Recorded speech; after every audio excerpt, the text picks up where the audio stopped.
estamos. La parte que más os gusta, preguntar y empezar aquí un diálogo con ellos, ¿no? Que para eso nos acompañan al final, para resolver todas las dudas. Todo vuestro, no sé quién quiere empezar. ¿Esta vez no? Venga. ¿Mónica siempre cierra o hoy abre? Yo siempre participo, lo importante es participar. O sea, a ver, la pregunta en este caso es para Víctor, porque hablabas de la importancia de que se duerman los niños cuando hacemos un un electroencefalograma.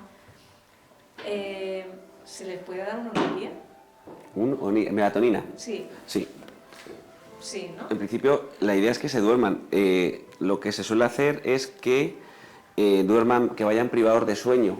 O sea, que duerman menos la noche anterior para tener la posibilidad de que se duerman. Y eso vale también. Pero melatonina... ¿Se escucha? Sí. Vale.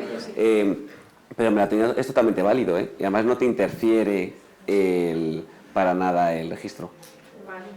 Es que Se suele dar, ¿eh? Muchas veces en muchos... o sea, en nuestro caso, el problema es que ella no duerme. O sea, no es que no duerma, pero primero es muy madrugadora, con lo cual lo de la privación del sueño es muy complicado. Muy complicado. Es muy complicado. Entonces, ahora mismo nos están llevando en Vall d'Hebron, en Barcelona, en el tema de la epilepsia, entonces ya tenemos que madrugar para coger el tren y llegar allí. Entonces yo estaba pensando, digo, bueno, pues si le chuto un Oniria justo una hora antes de llegar al hospital, pues facilito que aunque allí me pongan las condiciones y me pongan a oscuras y tal y cual, ¿sabes? Le facilito el acceso al sueño a ella, que no lo voy a garantizar porque es un Oniria 1,98, quiere decir que si no se duerme no se va a dormir, pero que le va a lo mejor a ayudar. O sea, dilo a los compañeros, pero seguro que te dicen que sí. De hecho, darlo antes de poner el gorro es como que incluso también les hace que estén más tranquilos. Es que la melatonina tiene efecto un poco ansiolítico. La melatonina es como que te prepara para dormir. Entonces te hace como ese estado un poco de duermevela. Así que también para el tema de poner el casco le puede ayudar. Vale, perfecto. Pues muy bien, muchas gracias. A veces cuando le das por la mañana, también le haría por la noche.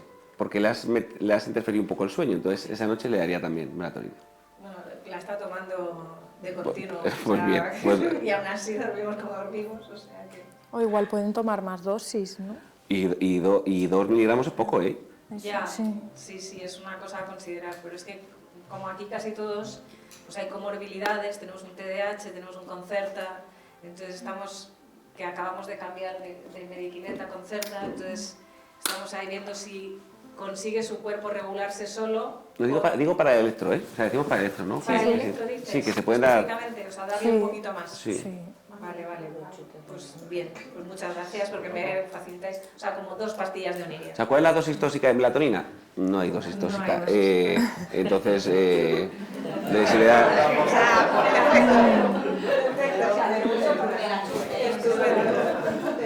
Ojo, porque la melatonina puede tener efecto contrario, ¿eh? ¿Efecto contrario a que...? Quitar el sueño. Sin triptófano. Y te lo digo por experiencia. A veces lo que ocurre, bueno, no sé, que a veces lo que ocurre es que te puede dar un despertar muy precoz, te hace un rebote cuando acaba, a la 1h30. Eso es lo que, pero quitar el sueño, es verdad que hay pacientes que me lo han comentado, pero si a ella le funciona por lo menos para conciliar por la noche, seguramente para el electro sí que funcione. Bueno, justamente el Oniria es un medicamento, al menos te lo venden como un suplemento alimenticio, ya sabéis, pero como de doble acción, o sea, como que hay una parte que se libera inmediatamente y hay otra que se libera un poquito más adelante en el sueño, supongo que para evitar ese efecto rebote que tú decías, que a la hora y media te despiertes. No lo sé, ¿eh? Generalmente no tiene rebote, simplemente que solo sirve para dormirte. Vale. Pero a lo mejor una melatonina de acción inmediata te puede valer, ¿eh? Vale. En ese momento. Sí, ¿no? Incluso es más potente, ¿sabes? El Oniria es una melatonina de acción prolongada, pero si no quieres dejarle todo el día con ese efecto de somnolencia, pues dale una melatonina de acción inmediata, que son más baratas y duran solo 1h30. Vale. Muchas gracias. Hola, tengo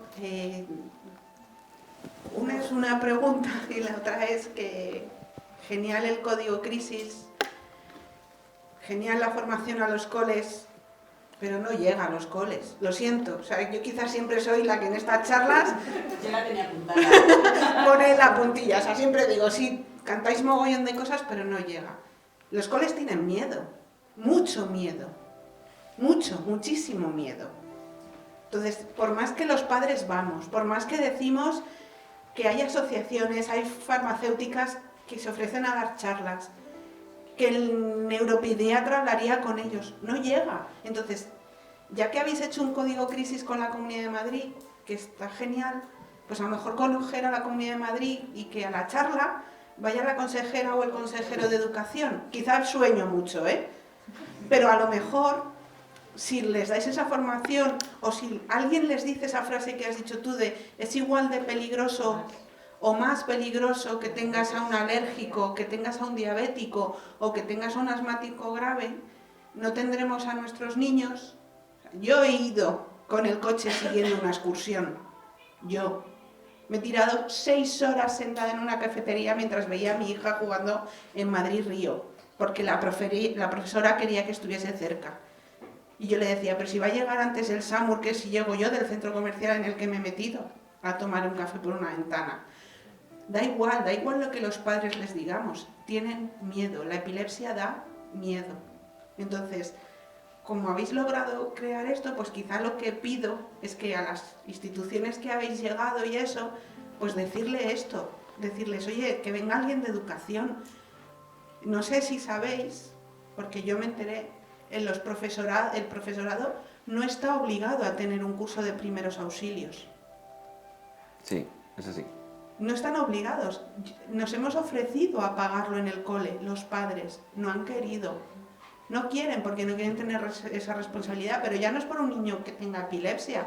Es que yo siempre lo digo, es que un alérgico se te muere. Un niño con epilepsia es muy difícil que se te muera por una crisis en clase. Un niño por una alergia así, entonces esto es un por favor. Como habéis logrado crear el código crisis y eso se moverá en altas esferas, pues a ver si lográis que vaya alguien de educación. No sé, así, como para pedir un poco. Un poquito, Hay que pedir. Hay que claro. pedir, o sea... Creo que... sí, y a los institutos, perdón, sí. Seguimos. No solo a colegios, todas enseñanzas. O sea, sí a todo. Creo que hay muchas enfermedades que pueden tener los niños y de repente es la epilepsia la que tiene el foco, ¿no? Entonces, ¿que tienen que tener un curso de primeros auxilios?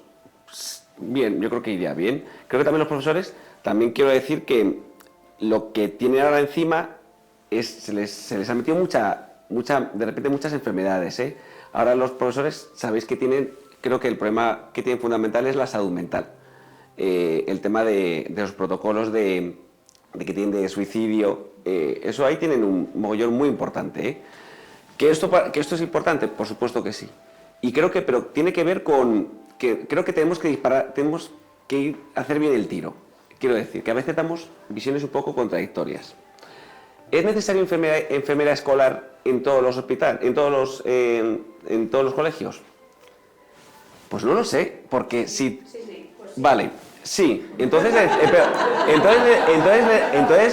enfermera tiene que ir a la excursión. Porque si no, entonces el niño no puede ir a la excursión. Pero lo que quiero decir es que siempre hace falta que ese niño esté al lado de un profesional sanitario. Siempre, 100%. Es lo que quiero decir. ¿Hace falta enfermería escolar? Por supuesto que hace falta enfermería escolar. Pero entonces vamos a hacer una cosa. Vamos a también dar la sensación de que ese niño no tiene que estar siempre a 100 metros de la enfermería escolar. Porque estamos dando mensajes contradictorios. Es lo que quiero decir, ¿eh? Creo que tiene que ver con perder el miedo. Y creo que tiene... Eso que estás diciendo es formación. Sí, y además, mira, la mayoría de las veces que te van a decir los profesores no es por miedo a no saber, porque nosotros creíamos hace 10 años empezamos a hacer programas formativos y creíamos que el problema era que los profesores no querían dar medicación. Y no tienen obligación de dar medicación, ¿eh? No es eso. El problema es que les da cosa que tenga una crisis delante de los otros niños, porque, ostras, que tenga una crisis delante de los otros niños, fíjate, qué horror para el profesor, porque porque ya ha vivido con un estigma, pero para los niños no. Entonces, creo que, además que está justo Raquel, de UCB, creo que el tema, y que es algo real, no imaginario, es ir a los colegios a enseñar lo que la epilepsia es una enfermedad normal, como está normalizada la diabetes o como está normalizada la celiaquía. Y si los niños, y entonces a los niños les dará igual que tenga una crisis o ver un ataque de asma o lo que sea, les dará igual.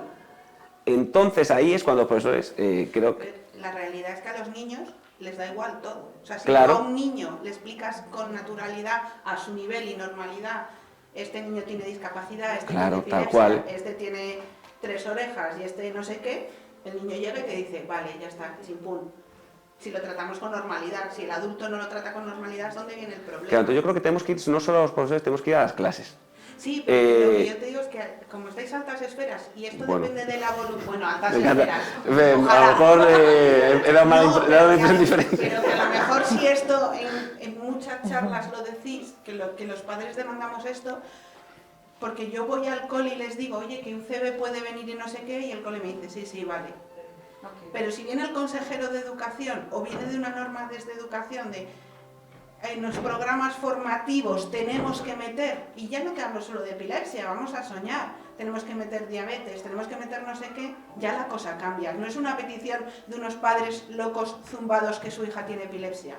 No, es la comunidad educativa está cambiando y accede a la formación de cosas. Sí, y ya he reivindicado todo. Yo solamente por lanzar la esperanza que hay que los profesionales están. No sé si conocéis EPI Alliance, pero EPI Alliance, la Alianza de la Epilepsia que lleva la Federación Española, esto es como si fuera Elvira Vacas, yo ahora mismo la presidenta. Acabas de ser completamente... ha poseído... Bueno, pues junto con FEDE y con la SEP, con la Sociedad Española de Epilepsias, justamente uno de los proyectos que lleva EPI Alliance es el código crisis. Entonces, me consta que Elvira está tocando la puerta del Ministerio de Educación justamente para integrar ahí el área de la epilepsia para que entre dentro de tal a través de EPI Alliance. Y ahí será donde tocan la puerta de los profesionales para que ellos vayan a formar en aquellos colegios que hagan falta. Nosotros con la experiencia que tenemos, no hay colegio que haya tenido un niño o una niña con su primera crisis que no quiera formarse. Porque el miedo les acojona, exacto, o sea, al final tal. Y cuando vamos con neuropediatras a esos colegios, esos institutos, es verdad que cambia la percepción. Y de todo esto, de lo que se trata no es de señalar, es como muy bien dice Víctor, aquí lo que se trata es de normalizar. Y que igual que llevas gafas, igual que eres diabético, igual que cada uno de nosotros somos diferentes, el justamente formar te hace normalizar, ¿no? Entonces un poco ahí a los padres, ¿qué se os pide? Que hagáis equipo con los profesores, que intentéis poneros del lado del profesor que única y exclusivamente tiene miedo. O sea, eso es, hay que entender que el profesor lo que tiene es miedo y que le están llegando un montón de TDAH, TEA, altas capacidades, suicidio, y entonces es como que... No tienen miedo. De esos no tienen miedo, Víctor. No. Bueno, por lo... Creo que tú lo sabes. Yo hace 2 años, cuando conocí al tutor de mi hijo, me dijo: iros todos, que tengo que hablar con los padres de Ángel. Llevo 3 días sin dormir desde que sé que tengo un niño con epilepsia en mi aula. Y hay 6 diabéticos, porque hay enfermera escolar. Y creo que también lo sabes, en el mes de febrero el director del colegio de mi hijo nos ha dicho: llevaros a Ángel, porque no es colegio para Ángel. Y de la asociación me parece que tenemos 4 niños que este año han pasado de primaria a ESO, y los 4 los hemos tenido que cambiar de centro por el mismo motivo. O sea, eso es un problemón y es lo que más te Con todas las afecta al día a día. consecuencias. Ángel lleva 2 semanas y llora todos los días porque echa de menos a sus amigos y a su antiguo cole. Si yo le pudiera decir, pues te aguantas, porque eres un vago, un mal estudiante y te cambia de colegio. Es que no se lo puedo decir. O sea, yo creo que hace falta una norma, al final una ley, en plan de que no, por tener esta enfermedad no te podemos discriminar. Y hay que ir por tema de discriminación, que es por donde va Elvira. Después que haya proyectos puntuales, pues el de Sin Banquillos que apoyáis vosotros desde UCB, que es contra el estigma, pero que esos proyectos puntuales sirvan como para demostrar, oye, que esto funciona, pero hay que tratarlo como una discriminación. Ir por ahí. Y creo que al final, como algo estructural, que un cambio estructural, no puedes negar el que venga una persona, un niño con epilepsia a una excursión y no está, o sea, que creo que es lo que... Llegan a Clara en cole nuevo, que estoy muy contenta, lleva 2 semanas, me han dicho que es el claro ejemplo de abandono académico. Ángel no sabe hacer nada, no sabe ni estar sentado en clase, es que no sabe hacer nada. Yo Han creo tenido que- 2 años en una esquina pintando y coloreando. Un niño que además tiene capacidad de aprendizaje. Por supuesto, yo había, siempre lo cuento, un psicólogo de estos muchos que vieron a Ángel, me decía, Bárbara, cualquier persona puede estudiar una carrera universitaria. Dice, el tema es el método. Entonces, vamos a darle ese buen método. También cuento, una amiga de mi abuela, si me lo permitís, Manolita Ferra, su hijo es médico, y el método de ella es que se ponía a hacer punto detrás y cuando Ernestito levantaba la cabeza, le daba con la aguja. Claro, No le puede ser un método. claro. Pero una cosa sobre enfermería escolar. La enfermería escolar, que me parece que tiene un papel muy bueno y que tiene un lugar excepcional donde están, creo que un colegio que tenga enfermería escolar no puede pasar que ese niño no vaya a una excursión o que esté discriminado por él. O sea, es que no puede ser. Porque es que uno de los papeles de la enfermería escolar es formar al profesorado y la normalización de la enfermedad. Entonces, la enfermería escolar, es que además es que hay muchos profesionales, pero dentro, pues como siempre, ¿no? Como en todos lados. Y hay enfermeras escolares de hace 20 años que eso no lo tienen tan integrado y es como que yo sí que necesito estar ahí para estos pacientes y otros que son, no, tenemos que formar y normalizar. Entonces, creo que hay que exigir a la enfermería escolar que lo suyo, su papel es de normalización de la enfermedad, de divulgativo. Y eso yo creo que hay que por ahí. A ver, ¿se oye? Sí. Sí. El tema de la educación de los coles, de la enfermedad escolar, da Sí. para largo Sí, total, y es sí, un tema perdón. que nos encanta y que estamos continuamente en el grupo de familias.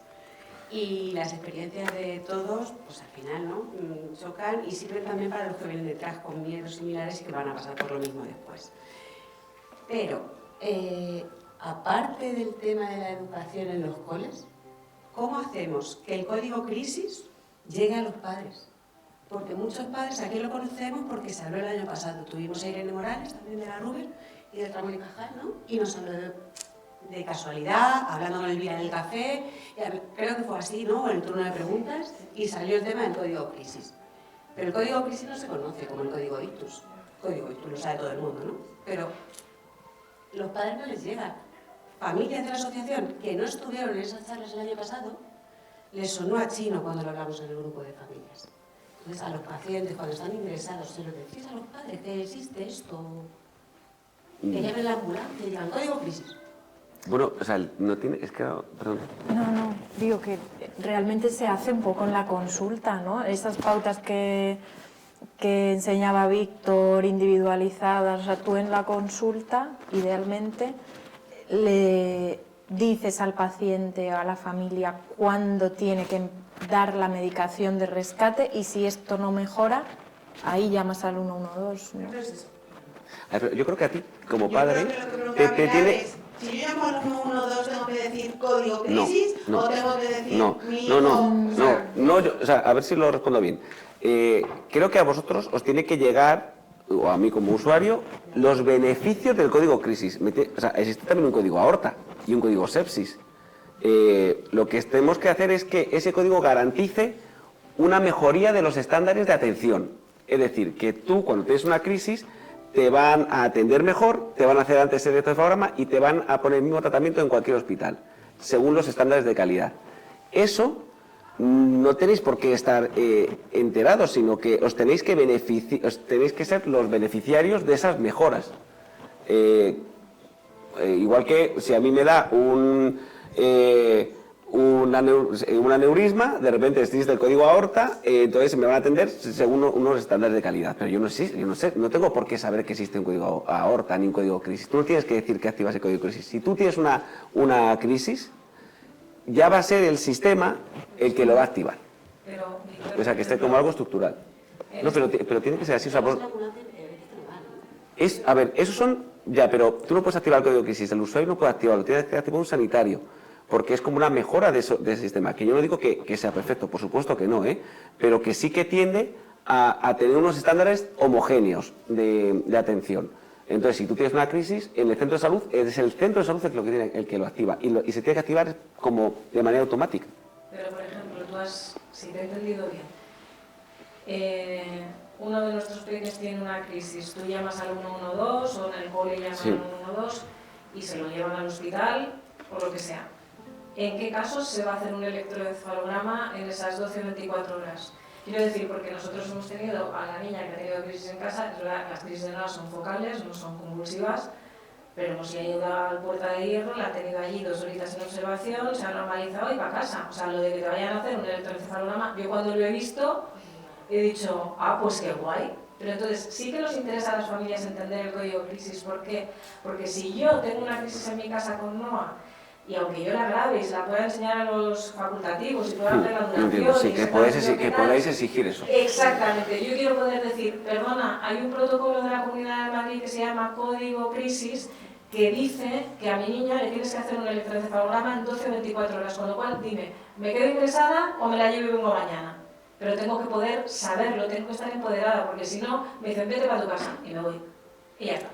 Vale. Efectivamente, es que yo antes de ayer, más que nada porque veáis el ejemplo de antes de ayer estábamos en urgencias por otra cosa diferente, un catarro, una medicación.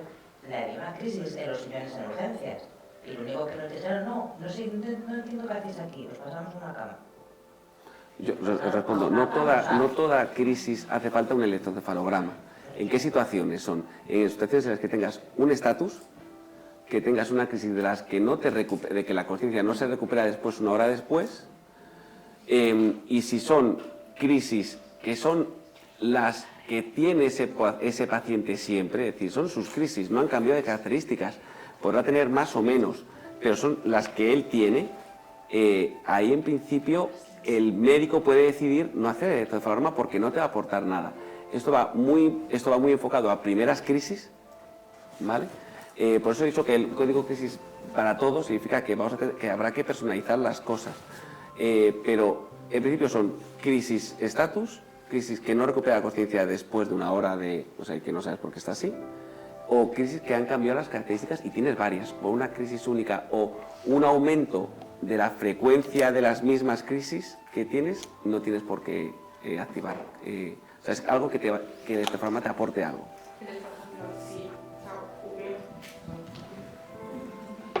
Los criterios que ha dicho de una crisis que es la primera crisis, que tampoco sabes si es epilepsia o no es epilepsia, pero que podemos exigir lo que lo haga. En mi caso, mi hijo se queda inconsciente en el colegio, llama a una ambulancia, el médico de la ambulancia dice que es una crisis y le da eso. Llega el niño Jesús y el niño Jesús empieza con una bradicardia, le pasan millones de cosas en ese... Tarda muchísimo, más de una hora en recuperar la conciencia. Yo pregunto, porque yo estaba en la asociación, porque mi hijo tiene un infarto, por lo cual sabía un poco de qué iban las cosas. Luego tienes una crisis, me dicen que no lo saben, lo dejan esa noche en observación y por la mañana nos van a casa, ni nos llevan a neurología, ni nos hacen un electro. Me fui a mi casa con el niño, que había sido un accidente, porque lo que dudaban es si se había quedado inconsciente porque se había caído y se había dado un golpe, sin guardado en la cabeza ni nada, o sea, no había un hematoma que viéramos, nada. Yo acabé yendo a un neurólogo por privado, hicieron los electros de 24 horas y las cosas, y se vio un electro con mucha actividad y con punta y no sé qué. Bueno, pero en ese momento yo podría haber exigido que se me hubiera derivado a neurología en el niño Jesús, o que se hubiera hecho un electro, o sea, con ese código, ¿tenemos derecho a exigirlo o no? No, porque no, en este caso concreto, porque no le han diagnosticado una crisis epiléptica. Estamos hablando de una crisis epiléptica que sea en forma de estatus, una crisis muy prolongada o que no de características diferentes o que no recupera la conciencia después de la crisis. Es que en el caso tuyo no se diagnosticó como crisis. Pero porque tampoco hicieron una prueba para ver si era una crisis, nadie Pero tenía claro lo que estaba pasando. Esto es diferente, otra cosa es que se podía haber hecho, yo no digo que se haya hecho bien, pero... Si el médico de la ambulancia dice que es una crisis epiléptica. Eso es como que podrá haberse hecho mejor, seguro que sí. o sea, que O sea, pero que creo que es un error en el diagnóstico. No, creo que en este caso otra cosa es que hubieras tenido una crisis, una crisis de más de media hora, ahí sí que se podría haber dicho, oye, vamos a activar el código crisis, ¿por qué no se me está haciendo un electroencefalograma las primeras 24 horas? Que eso solo se hace en 7 hospitales en la Comunidad de Madrid. Es decir, que si ocurre en hospitales de la periferia, te tienen que trasladar a los 7 hospitales. Pero son crisis, ya os digo, por estatus, crisis en las que no recupera la conciencia después de una crisis o que cambia las características, y tienes muchas. Yo sintiéndolo, se nos acaba el tiempo. Y creo que puede haber alguna pregunta también para Irene, por mucho que nos interese el código crisis, yo creo que hay que preguntar algo para Irene. Y yo también tengo algunas apuntadas, por si acaso. Dispara. La mía era de los neuroestimuladores. 2 preguntas. ¿Hay que volver a reintervenir? Te cuento, mi hija tiene implantes cocleares, o sea, al final no es lo mismo, pero es parecido y sé que a lo largo de su vida eso hay que cambiarlo. Con los neuroestimuladores, me da igual que sea nervio vago, profundo, cualquiera de los 3 que has puesto, hay que volver a reintervenir en algún momento, o sea, ¿qué vida útil tienen? La vida útil, perdón. Y la siguiente pregunta es, ¿son sustitutorios de tratamiento farmacológico? Vale. Lo que se cambia es, a no ser que estén mal posicionados los electrodos, lo que cambias es la batería. Igual que en el estimulador del nervio vago, ¿no? Lo que cambias es la batería. ¿Son sustitutorios? No, son complementarios, ¿no? Incluso hay pacientes que tienen el estimulador vagal y el estimulador y los electrodos profundos. La idea es, o sea, tú vas a procedimientos más invasivos, como pues poner 2 electrodos, cuando no te funcionan los fármacos, ¿no? Pero no tienes que probarlos todos. Y tampoco es... Dime. Si queremos... A ver, yo creo que todos aquí somos realistas. Muchos me habéis dicho que la 3ª generación de fármacos, estos fármacos no son inocuos. Y aunque ahora lo miráis más en la cognición y todo eso, al final aquí todos sabemos los efectos secundarios, no siempre los que vosotros tenéis descritos, sino los que vemos las familias en muchas cosas, memoria, no sé qué. Si pusiésemos eso, nos libraríamos de los efectos secundarios que producen los fármacos a nivel cognición, sobre todo comportamiento, o podríamos reducir la carga de fármacos. La idea es que sí, que tú es como con la cirugía. Tú haces un tratamiento distinto y en función de... Todo depende, ¿no? De cuánto has respondido. La idea no es añadir, es cambiar. O sea, yo te pongo el estimulador vagal o te pongo los electrodos profundos y en función de cuánto respondas, pues la idea es quitar fármacos. Ahora, no todo el mundo responde igual y los porcentajes y todo, ¿no? Pero la idea es no añadir y añadir y añadir, es que tú pones algo para intentar... Porque si tú vas a un estimulador, sea vagal o una estimulación cerebral profunda, es porque lo que tienes no está siendo suficiente, ¿no? Entonces, si consigues respuesta con eso, la idea es quitar. Ahora, la experiencia con esto es todavía... Con el estimulador vagal no, pero con la estimulación cerebral profunda no hay tantos. O sea que, y también tienen efectos secundarios, o sea que tampoco es la panacea, es otra alternativa más. Cuanto más alternativas tengamos es mejor, cuanto más el catálogo de posibilidades tengamos, y algunos te sentarán mal y otros no, pero por lo menos puedes elegir y puedes jugar con interacciones. O sea, y hay unas, como has dicho, hay un montón de posibilidades nuevas y nuevas que vienen y que son fármacos que a veces la fenfluramina es un plus más que notas en algunos pacientes. Entonces, yo creo que es verdad que cuantas más posibilidades tengamos, mejor.